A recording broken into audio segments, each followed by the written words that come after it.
Bon après-midi à toutes et à tous. Good afternoon, everyone.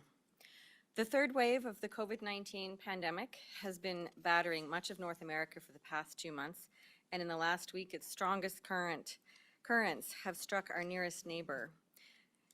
The explosion of cases in Nova Scotia, particularly in the Halifax area, is deeply concerning to everyone in New Brunswick, and I'm sure that you will join me in offering our support to our Nova Scotia friends, family, and loved ones. In barely a week, Nova Scotia has seen over 1,000 new COVID-19 infections. That's more than New Brunswick has experienced in the last 4 months. And there has been an upsurge in hospital admissions in Nova Scotia affecting the young and old alike. This demonstrates yet again the power of this virus in its newer and more contagious form. It underlines yet again that this can happen anywhere, including here. It shows us yet again why we all must stay vigilant and follow public health guidance and advice. Les répercussions de la pandémie dans la province n'ont pas été aussi graves jusqu'à maintenant. Toutefois, nous avons aussi subi les contre-coups de la troisième vague. Depuis notre dernier compte rendu, la COVID-19 a coûté la vie à 2 personnes de plus dans la province.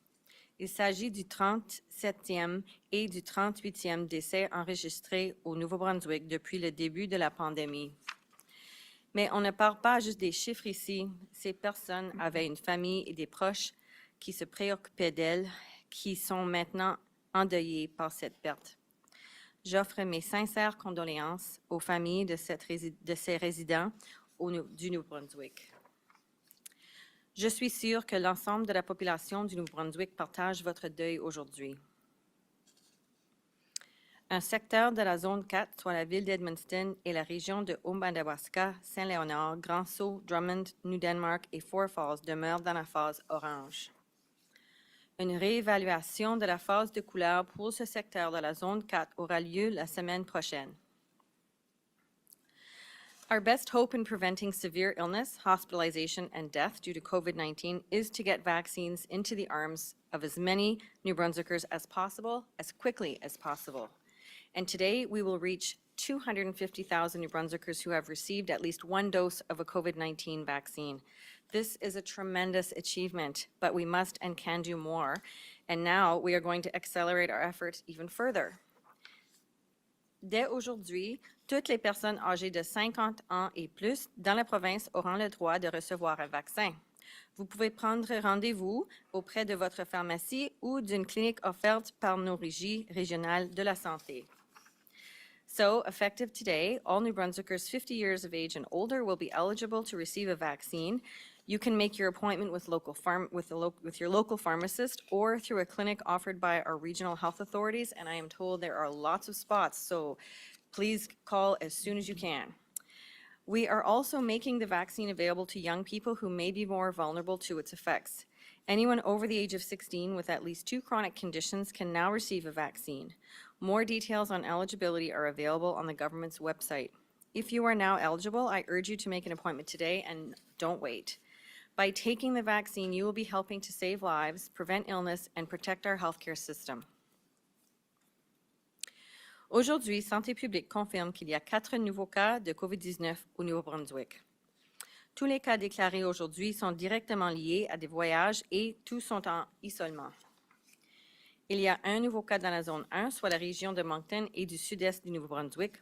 Dans la zone 2, qui comprend les comtés de Saint John, Kings et Charlotte, il y a un nouveau cas. Dans la zone 3, soit la région de Fredericton et de la vallée de la rivière Saint-Jean, il y a un nouveau cas. Il y a aussi un nouveau cas dans la zone 6, soit la région de Bathurst et de la péninsule acadienne. Today, Public Health has confirmed 4 new cases of COVID-19 in New Brunswick. All of the cases reported today are directly related to travel and are self-isolating. In Zone 1, which is Moncton and southeastern New Brunswick, there is 1 new case. In Zone 2, which is Saint John, Charlotte, and Kings counties, there is 1 new case. In Zone 3, which is Fredericton and the Saint John River Valley, there is 1 new case. In Zone 6, which is Bathurst and the Acadian Peninsula, there is also 1 new case. There are now 141 active cases of COVID-19 in New Brunswick. 6 individuals are currently in hospital, including 2 who are in intensive care unit. There are also more than 850 people across New Brunswick now in self-isolation, helping to prevent the further spread of this virus. Please provide any support you can to those who are helping with this effort. And I want to thank everyone at the University of New Brunswick for their cooperation in helping to limit the spread of COVID-19 in their community. Faculty, staff, and students are now permitted to access the campus in accordance with the university's approved operational plan.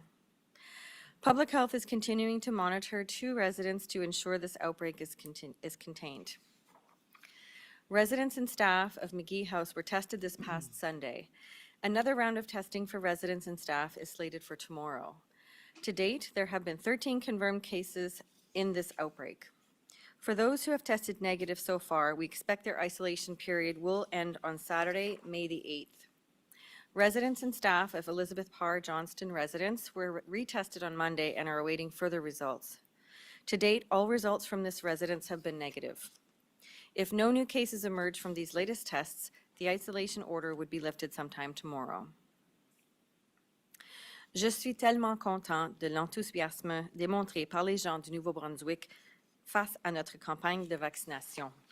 Tous les jours, on peut voir des récits sur les réseaux sociaux de personnes qui sont contentes de dire qu'elles viennent de se faire vacciner.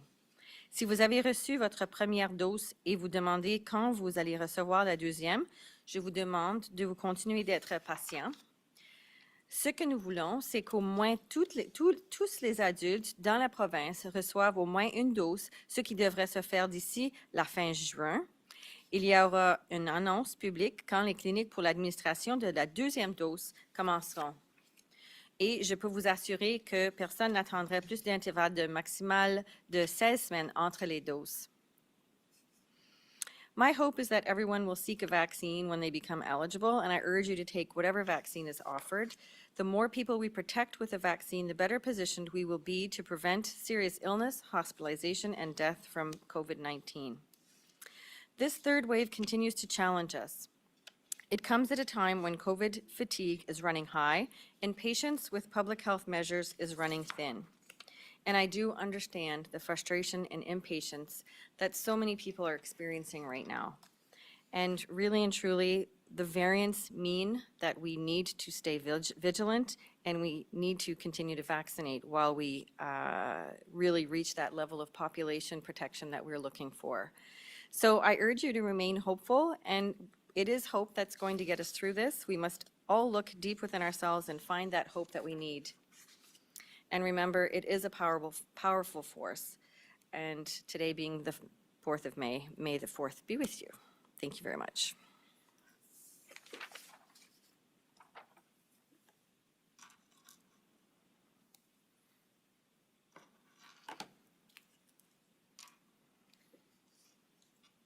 Good afternoon, everyone. Bon après-midi, bienvenue.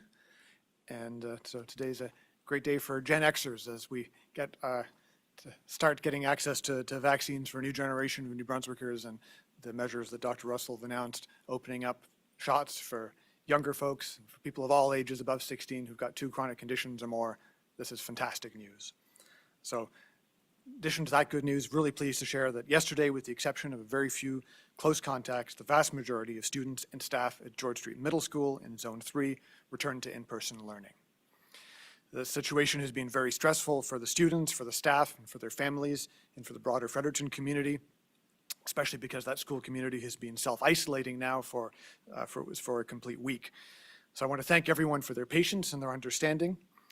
Thank everyone who stepped up, took part in the testing programs, and a special shout out to the staff, teachers especially, and all the folks who work as EAs and support staff in our middle schools. We've had lots of discussions around elementary schools and the bubbles, and high schools and blended learning, and the middle schools have had the fewest adjustments, and that's put the biggest load, I think, on some of the teachers, and they deserve huge credit for having got through a difficult year with the sort of calm and competence and professionalism and caring that we expect from them. And so by coming together and following public health guidelines, their cooperation helped to make sure that school environment and the larger community stayed safe and healthy. Ce jeudi, un cas a été annoncé à l'école Notre-Dame dans la zone 1 et la communauté scolaire a été informée. C'est un plaisir de souligner que grâce à la collaboration exceptionnelle que nous avons observée tout au long de l'année scolaire avec la santé publique, la majorité des élèves ont pu retourner à l'école vendredi, tandis qu'un petit groupe d'élèves continue d'apprendre à la maison. Et au cours des derniers mois, nous avons acquis beaucoup d'expérience à gérer les cas dans les écoles. Je suis convaincu qu'en ayant votre collaboration et grâce à votre entraide et à votre bonne volonté, nous parviendrons à surmonter ces défis rapidement et de manière sécuritaire. Je tiens à rappeler à tous que chaque situation où un cas est confirmé dans une école est un peu différente et nos réponses seront également un peu différentes. Mais nous continuerons à travailler avec nos partenaires pour minimiser les impacts sur l'apprentissage tout en protégeant la santé et la sécurité de nos élèves et de notre personnel. So we're going to keep informing families about any potential COVID exposures or positive cases in a school, anything that impacts a child care facility, and the families and the school community will be notified directly. So as usual, no news is good news. Please keep on following those public health measures, both in and out of school settings, because the end of the school year is in sight, and we have to get our communities together to support keeping our schools healthy, safe, and open. Les précautions et les mesures sanitaires que nous prenons servent autant à nous protéger nous-mêmes qu'à protéger les autres. And so this week, we look forward to releasing our guidelines for graduation ceremonies to help schools plan their activities to commemorate graduates and their outstanding accomplishments, and talked a little bit about proms last week. And while school-organized proms aren't going to be happening this year, I know that schools and school districts are doing their best to organize events, and lots of parents stepping up as well to properly celebrate this important milestone in the lives of our grads. And the important message there again is if you're organizing an event, reach out to public health. They'll tell you how you can do it safely while following the rules. This is what we don't want to see is parties happening behind closed doors, underground, exposing New Brunswickers and their families to risk. So talk to public health. They're there to help. Il a été porté à notre attention que des familles et des groupes communautaires ont planifié leurs propres célébrations et événements, et nous prions tous ceux qui planifient de telles activités de s'assurer qu'ils collaborent avec la santé publique et de sécurité publique aussi, et qu'ils respectent toutes les directives visant à protéger la santé et la sécurité des participants. On non-school related news. So in recent days, 2 residents of the Pavilion Beaulieu special care home in Grand Falls have passed away as a result of COVID-19. On behalf of the government, I want to express my condolences to the 2 families who are grieving the loss of their loved ones. As we have throughout the pandemic, we have to take every measure possible to protect the most vulnerable in our society. And right now, that means one thing: get vaccinated, and get vaccinated as soon as you're allowed.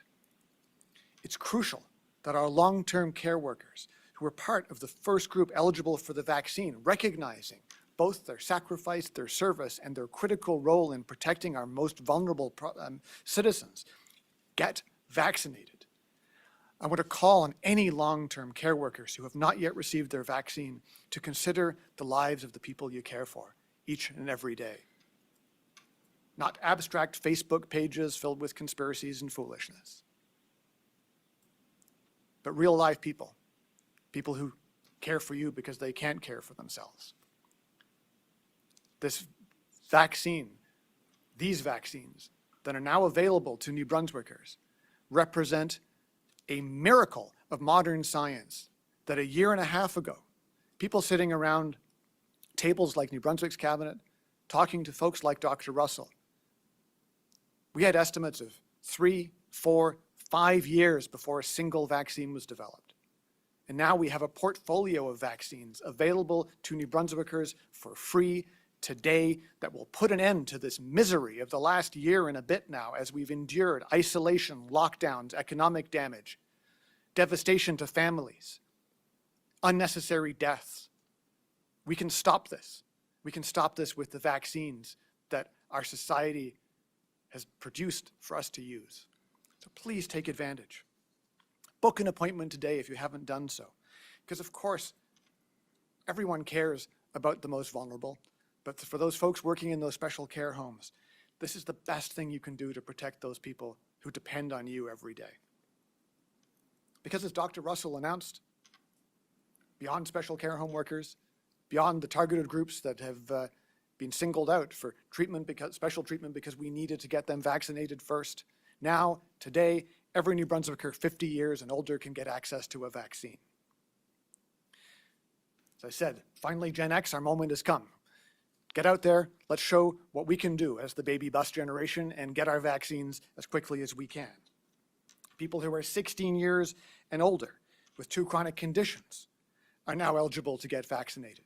This is an important change as well. I've talked to some people who had 2 conditions, were concerned they weren't able to get a shot as of up until today.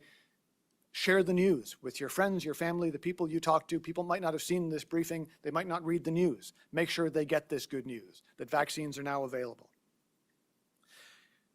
We're continuing to do everything that we can in the school system, of course, to provide a safe learning environment. And this wider availability for vaccines is a big part of that.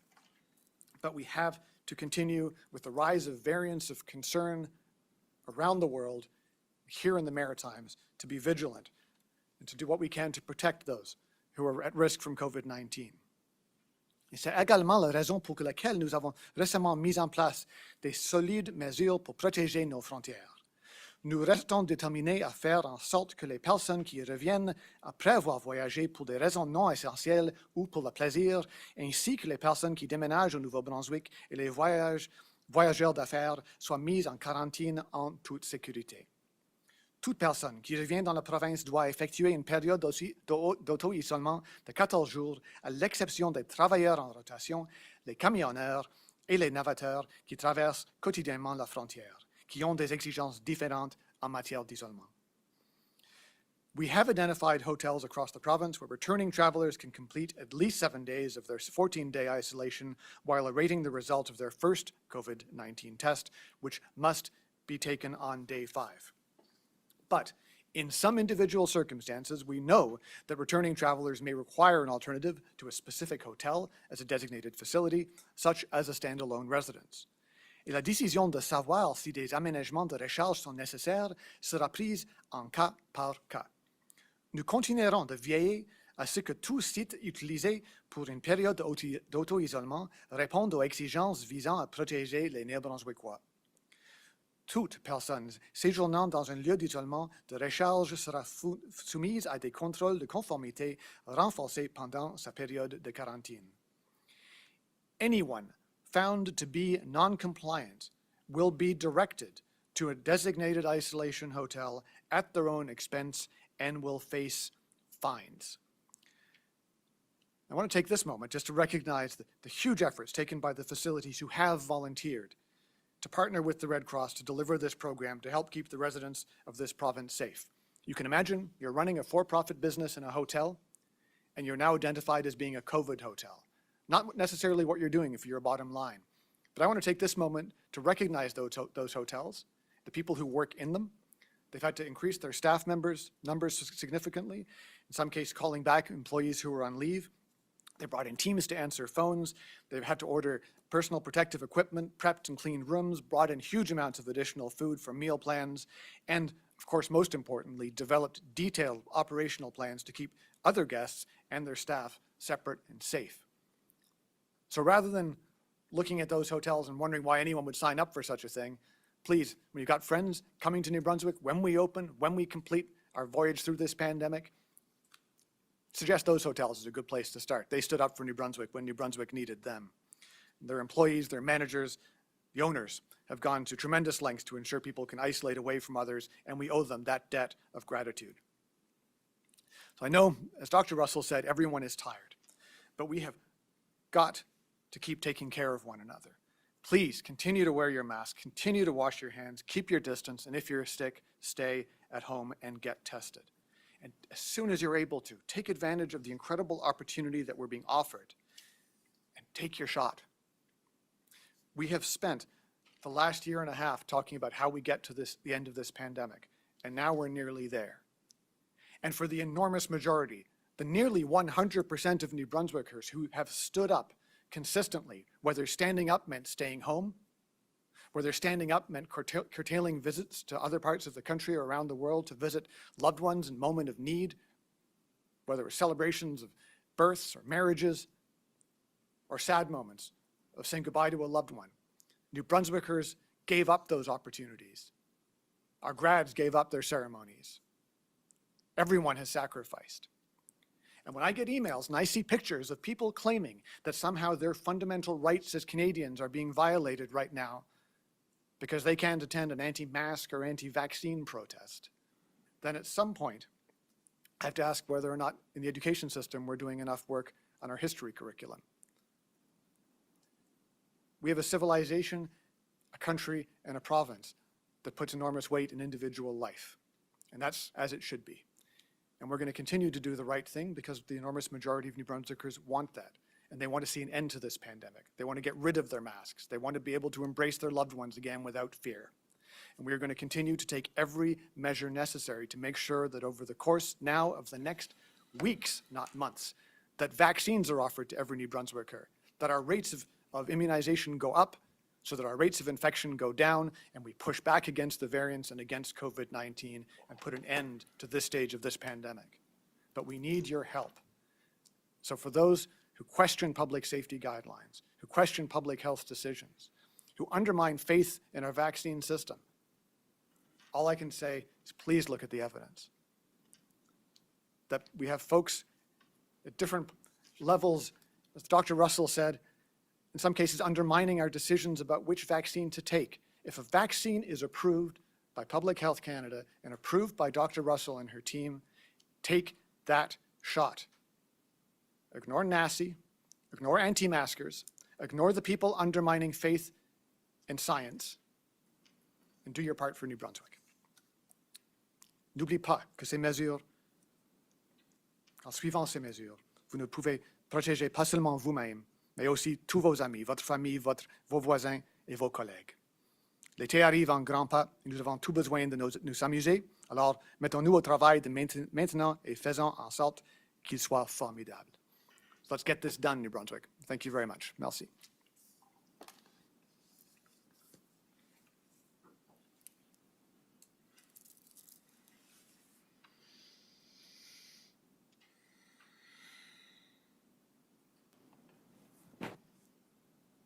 Thank you, Minister. Thank you, Doctor. Merci beaucoup, Monsieur Ministre Cardy. And Dr. Russell will now proceed with questions from members of the media. Each reporter will have one question and a quick follow-up. You have the right to pose your question in the official language of your choice. Please ensure your microphones are placed on mute. Nous allons maintenant procéder aux questions des journalistes. Vous avez le droit de poser vos questions dans la langue officielle de votre choix. Chaque journaliste aura une question et un suivi. Voulez-vous assurer de désactiver le son de vos micros? Laura Brown, CTV.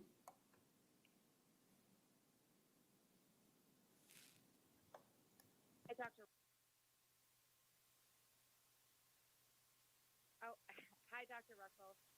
I'm wondering, there is still some concern about vaccines the time between dosages. So is there any consideration of decreasing the amount of time between the first dose and second dose, specifically for seniors?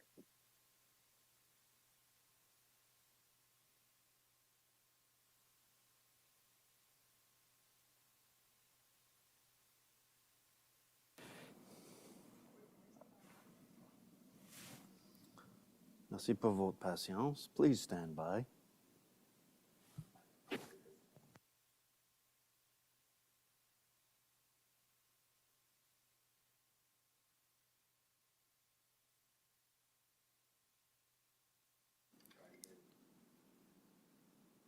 Do you want me to? Laura, can you please repeat your question? Yes. Ah, Sorry. now we can hear you. Thank you. Dr. Russell, I'm wondering if there's been any consideration of decreasing the amount of time between the first and second dose of vaccines, specifically for seniors. We are seeing that at least, I mean, in the case of Pavillon, Beaulieu, one of the individuals got their first dose but didn't get their second dose, and then, as we know, has passed away. Well, I don't have specifics that I can share around individuals' vaccine status, number one. But in a general sense, we're not planning to change our rollout. I know that for long-term care facilities, nursing homes, and adult residential facilities, the plan was to make sure that many of them had their second doses. But again, regardless of whether they have one or two doses, the immunity doesn't actually increase against COVID-19 until it's been in your system for at least 2 to 3 weeks. But as of right now, we are doing second doses right now in long-term care facilities. Ms. Brown, do you have a follow-up? I'm just wondering if you can update us on the situation at Pavillon, if there's still 35 residents, 14 staff that have contracted the virus. I know that there were swabs happening yesterday. Yes, those are the current numbers, and we are dealing with the South African variant in that particular outbreak. So we do have Red Cross that is assisting with that particular situation, and it is ongoing, and yes, we will continue to do swabbing. Adil Ibrahim, CBC. Thank you. This question is for Dr. Russell. You mentioned public health is looking into the ventilation systems of isolation hotels. What are you finding out? What are the findings to date on that? The ventilation systems that I have been involved with respect to investigation was the one at McGee House. So the knowledge that I have about that particular ventilation system in terms of the investigation, that's all been looked after. And our conclusion after all of the information that we had been provided with really points to fomites in that situation, so surfaces that people came into contact with. Ms. Ibrahim, do you have a follow-up? Yes, and just to confirm, so you are not looking into ventilation systems of isolation hotels? I don't have any knowledge about that. Was that a question that you had posed to the Department of Health, or? Well, I was just under that impression, so we can move on with the second question. There's been some criticism lately about the number of special care and nursing home workers who are not vaccinated. The association says convenience is one of the main obstacles. So why can't these workers get vaccinated at their local pharmacy rather than having to drive to a clinic offered by their health authority?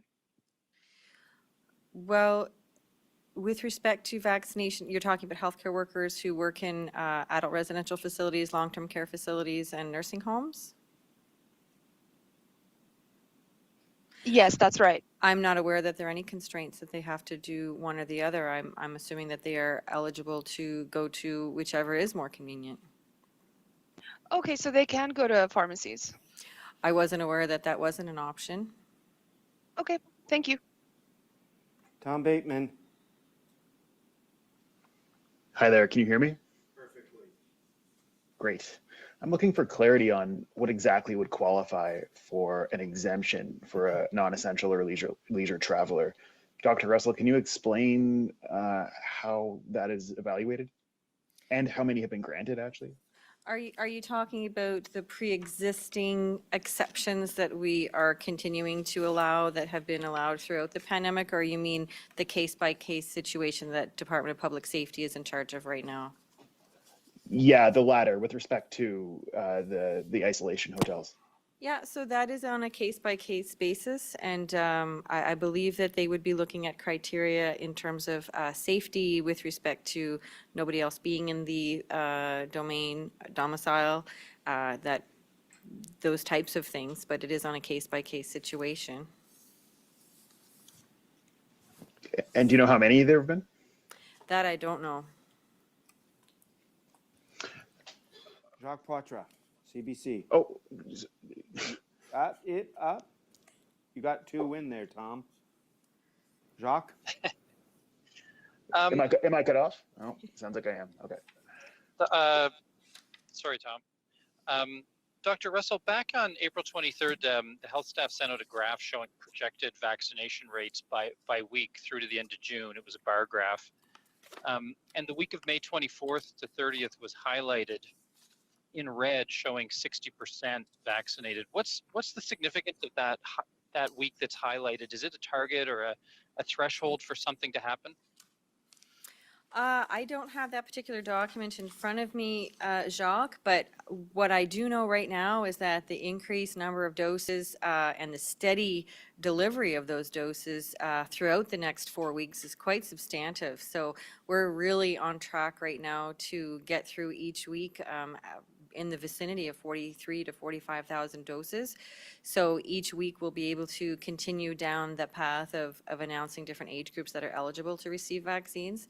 So in terms of a threshold, again, I don't have that document in front of me, but certainly if we continue in those 10-year cohorts, then we will definitely be in a really good position by the end of May. But again, our goal is to get as many people vaccinated with their first dose and then ideally with their second dose, hopefully by late summer. But if everything goes well and we get more doses than expected, then we just increase our timeline and that's a good thing.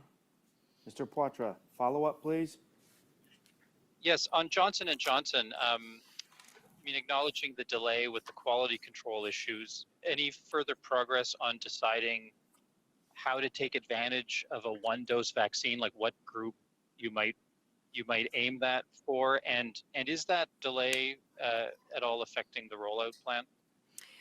It's not factoring into our rollout plan. We definitely have a vaccine task force that's involved in those discussions around how to use all different vaccines that are available to us. But right now we're just in a holding pattern. Vicky Hogarth, CHCO TV. Thank you, Bruce. Dr. Russell, can you please give us an update on the Bayside plant where 2 employees tested positive for COVID-19 on Friday? Have any other employees or close contacts tested positive since? Is it the variant, and how many people are self-isolating?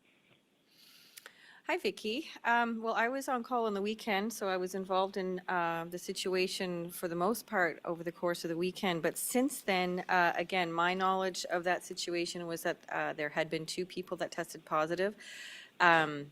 And in terms of the strain, it definitely was not a strain in terms of a variant of concern, in terms of aggressiveness and transmission and aggressiveness and symptoms.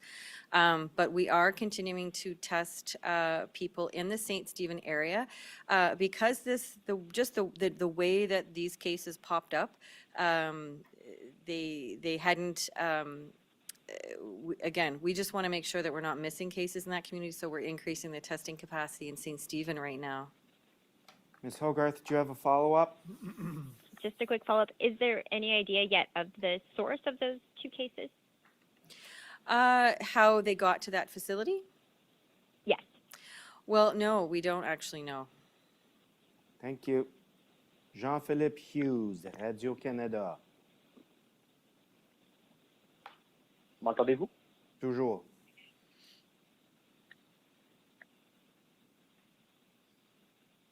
Vas-y.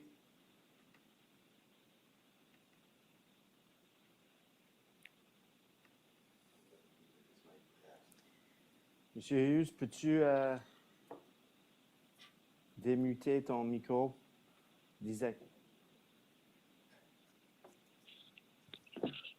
Toutes mes excuses pour cet incident. La question est pour Madame Russell. En fait, la question a été posée, mais je voulais juste clarifier concernant les critères pour l'exemption de l'isolement à l'hôtel. Bon, on parle de maison unifamiliale, salle de bain séparée, etc. En gros, est-ce que ce sont les mêmes critères qui s'appliquaient déjà avant que vous imposiez l'isolement à l'hôtel? Je crois que oui. Mais je crois que toute cette information est sur notre site web aussi. C'est les exemptions sont faites par un cas par cas situation, mais c'est vraiment basé sur une situation sécuritaire. Monsieur Hughes, un suivi? Oui, j'ai un suivi pour Monsieur Cardy. J'aimerais qu'on nous explique enfin pourquoi le gouvernement a reculé en fin de semaine, un samedi, sur l'isolement à l'hôtel. Qu'est-ce qui ne marchait pas?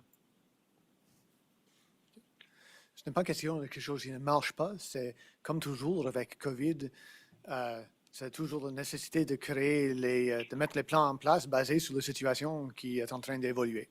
Et on prend les décisions basées sur chaque cas. Et s'il y a quelqu'un qui n'a pas un plan pour auto-isolement qui est approuvé par la santé publique, c'est pour ça qu'on a les hôtels qui sont là. Et on a juste clarifié ça. Et alors, ce n'est pas vraiment un changement, c'est plutôt juste clarification.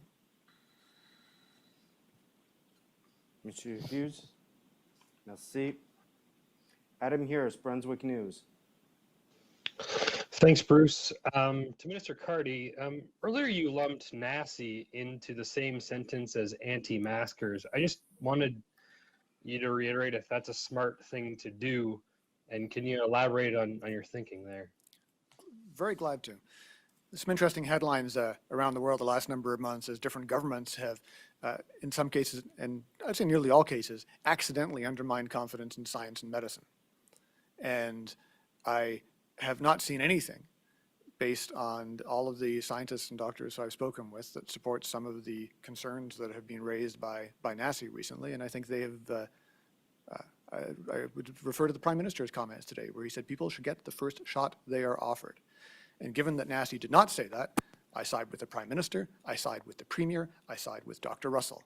And clarity around communications on science is incredibly important.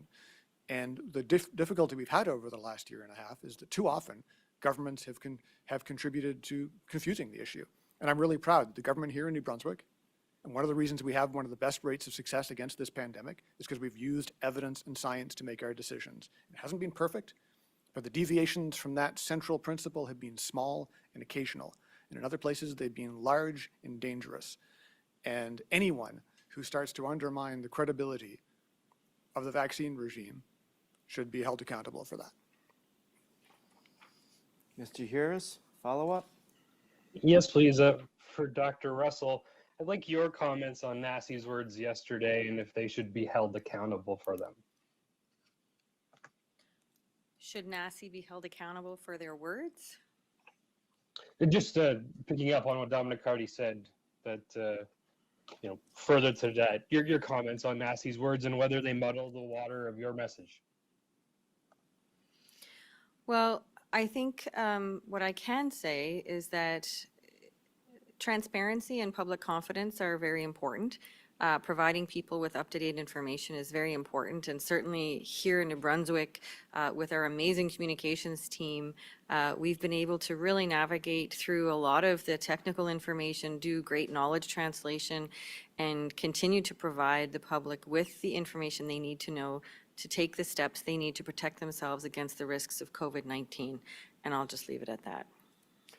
Thank you. Sarah Seeley, Brunswick News.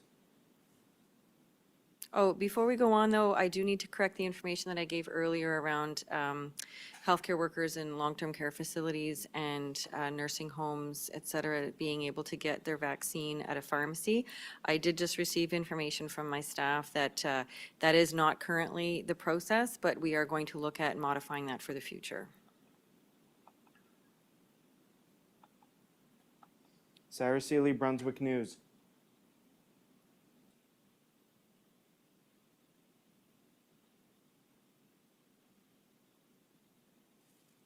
Kathleen Jones, allbrunswick.com. Hi there, Dr. Russell. In Nova Scotia, they're saying that opening vaccines to people in categories with underlying conditions rather than doing it by age might slow down the rollout. And I'm wondering if this is a concern for you in New Brunswick. Well, I guess it depends on what you mean by slow down. And I think you have to remember that the context that people are looking at different rollout plans with respect to their case numbers. So right now in New Brunswick, our case numbers are low. Our rollout is working very well. And if there were a change in timing for anything, would it change by a week or 2 weeks? I think we're in a good position right now to continue with the rollout as we've laid it out. And as I mentioned earlier, if we get more doses sooner, then that'll just accelerate things. But our plan really is to be able to have everybody vaccinated with 1 dose between now and the end of June, and have everybody vaccinated with their 2nd dose between now and the beginning of September. Do you have a follow-up, Ms. Jones? Yes. And so is this, in your opinion, the quickest way to accomplish that goal? Well, as I mentioned, it's all about context, and right now we are in a very good position, one, with our case numbers, and two, with the number of doses that we're expected to receive. Thank you. Bobby Jean McKinnon, CBC. Can you hear me? Perfectly. Great, thank you. Dr. Russell, you said before that public health recommended some minor changes to the ventilation system at UNB's McGee House residence. What were those changes, and have they been completed? Yes, that is correct. So I was working with one of our public health inspectors who was working with the engineering folks at UNB around that ventilation system, and all of the information that they were able to provide showed that there was a teeny tiny chance that there could have been some cross-contamination with one particular component. So that was shut off last Tuesday, and they won't be turning it back on until we give the go-ahead. Ms. McKinnon, a follow-up? Yes. Kathleen Jones. Hello? Is now exiting. Hold on. Go ahead, Ms. McKinnon. Okay, thank you. Again, for Dr. Russell, you mentioned that public health is now trying to determine whether surface contacts in the McGee House elevator could be the potential source of transmission. We've heard a lot from experts lately about surface transmission being extremely rare. Can you explain what's different now with this case? Well, we are dealing with the India variant, so with each new variant, we do learn different things, and so we don't make assumptions about what we know or don't know. So we try to be objective about that information, and certainly everything that we have amassed in terms of information about this particular outbreak points to that. So that's what our leaning is in terms of our hypothesis and conclusion. Thank you, Ms. McKinnon. Simon Delattre, l'Acadie Nouvelle. Bobby G. McKinnon. Is now exiting. Oui, question pour la Dr. Russell. Donc, le nombre de livraisons va doubler à partir de cette semaine, le nombre de livraisons de vaccins. Est-ce que le Nouveau-Brunswick est prêt à délivrer? Est-ce que nous sommes prêts à vacciner à ce rythme-là? On ne peut pas entendre la question. Tu répéter un peu plus fort? Simon, peux-tu répéter ta question plus Le lentement, plus fort? le nombre de livraisons de vaccins va doubler à partir de cette semaine. Est-ce que le Nouveau-Brunswick est prêt à suivre ce rythme-là? Oui, absolument. Simon, as-tu un suivi?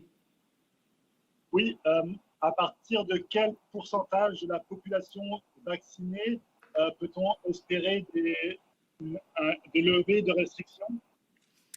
C'est une difficile question à répondre à ce moment-ci parce que, au fur et à mesure qu'on reçoit d'autres informations au niveau de d'autres endroits, d'autres pays qui sont un peu plus avancés dans leur programme de vaccination, c'est vraiment quelque chose qui va être décidé au fur et à mesure qu'on reçoit d'autres informations, qu'on voit quel pourcentage de la population est protégée et quelle est cette protection. Notre but, finalement, c'est toujours de diminuer le risque de la population être hospitalisée et avoir besoin des soins intensifs. Et avec les vaccins, on s'assure que ça va être le cas, mais quand est-ce que ça va être le niveau de protection contre ces risques qu'on est confortable de changer des mesures de santé publique, ça reste à voir. Merci beaucoup. Jennifer, CTV.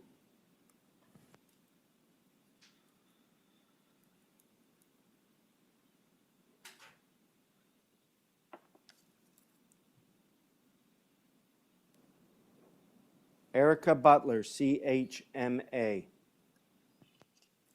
Oh, hi there, everybody. This is a question for Dr. Russell. Dr. Russell, as you know, there are hundreds of people in the detention area who are in perpetual self-isolation because they work across the provincial border in Amherst. There's a lot of frustration from people. They're wondering why they are being asked to remain in isolation when there are currently no active cases of COVID-19 in Amherst or all of Berlin County. Can you help explain to these folks what is the evidence of the risk that you see posed by people going to work in Amherst? Great question. First of all, I just want to say that what Nova Scotia is experiencing right now is really, really challenging. And that is something that, again, our colleagues across the country and other provinces are having to deal with. And it's not something that we take lightly in terms of risks. So we know that right now the hotspot is Halifax. However, as you know, the incubation period is 14 days, and we don't know who's traveling where and when throughout the province. And so the risks are everywhere all the time without knowing, again, we don't have a crystal ball and knowing who's incubating in those different areas outside of Halifax. So we have to be taking a very cautious approach because we don't want to fall into the same situation that Nova Scotia is dealing with right now. I think they have over 40 people in the hospital right now with COVID-19. At our highest number of hospitalizations, I think we had about 20 plus, which really stretched our healthcare system, as you know. So we are in a very precarious position with respect to our proximity to Nova Scotia at the moment, and so it is very important that we put whatever measures in place are going to protect the population at this time, even though it does put a lot of stress and strain and hardship on people at this time. It is necessary. People here point to the situation in Hamilton, where the province has acknowledged the nature of two communities, and people who commute between them don't have to isolate perpetually. I guess I'm wondering, why wouldn't the border community around Amherst and Sackville be treated similarly as that border community with that? You're cutting in and out, so I'm not really sure if it's the reception or where you are related to the microphone, but I could only hear half of what you were saying. Can you repeat? I can repeat it. Can you hear me okay now? Yes. So people here point to the situation in Hamilton, where the province has acknowledged the nature of the two communities and people who commute between them don't have to be in perpetual isolation. So I'm wondering, why wouldn't the border community around Amherst and Sackville be treated similarly with that border community? I'm really sorry, but I can't hear what you're saying.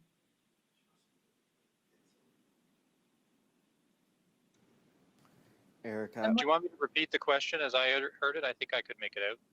Okay. Great. I think it's cell coverage, but keep going. Thank you, Jacques. Jacques? I think the question was why, if there's crossing allowed in Campbellton, recognizing the links between the two communities there, that doesn't apply in Amherst and Sackville. For right now, the information that we have on the outbreak situation in Nova Scotia is such that we just are not taking any chances. Thank you. Silas Brown, Global TV. Thanks. Hi, Dr. Russell. Looking at the where things are at with the vaccine rollout, we're just a week from when people 60 plus were eligible, and now we're at 50 plus. Do you expect this, which covers really the largest cohort of New Brunswickers, to take more time, or with the massive influx of vaccines that we're seeing over the next little bit, can we expect more and more age categories where there are less amount of New Brunswickers to continue opening up in these next couple of weeks, maybe next week, 2 weeks, etc.? Well, Silas, I think the good news is my understanding is based on the amount of doses we're planning to receive, I think we're going to be able to get through a very large amount of our population in the next 4 weeks because of that. So I think each week we're going to be able to continue to announce another age cohort.